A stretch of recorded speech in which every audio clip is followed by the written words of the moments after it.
Hi everybody, I'm Braulio Colon, Executive Director for the Florida College Access Network, and I'm here at the annual CFEED Summit. And our message from an FCAN perspective is that there is a role for community in data access and in data governance. Community organizations across our state really see themselves as part of the solution, and access to data is critically important for them to be able to do that effectively. So CFEED, thank you for what you're doing. FCAN's here to champion your model and encourage other communities to think about data access. Why I'm interested in coming to the CFEED Summit is I've had a relationship with CFEED for, I would say, the past 5 years through our work with the UCF downtown campus and building and establishing the goals of the campus as it relates to access.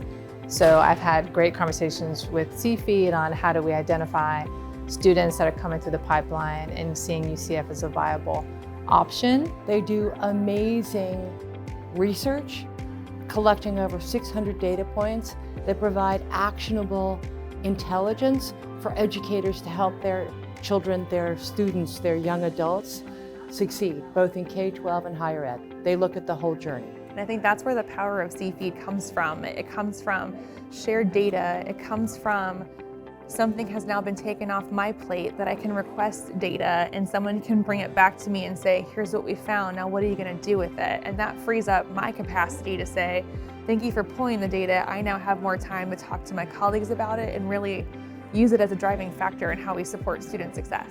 We're all in this together, trying to do everything we can to help students be more successful. We have a lot of brilliant minds from the different institutions, but opportunities like the Summit are a great way for us to network and come together and not just be isolated in the work that we're doing. CFEED is a model that communities should look to if they're interested in expanding data access and making sure everything that they do is data informed.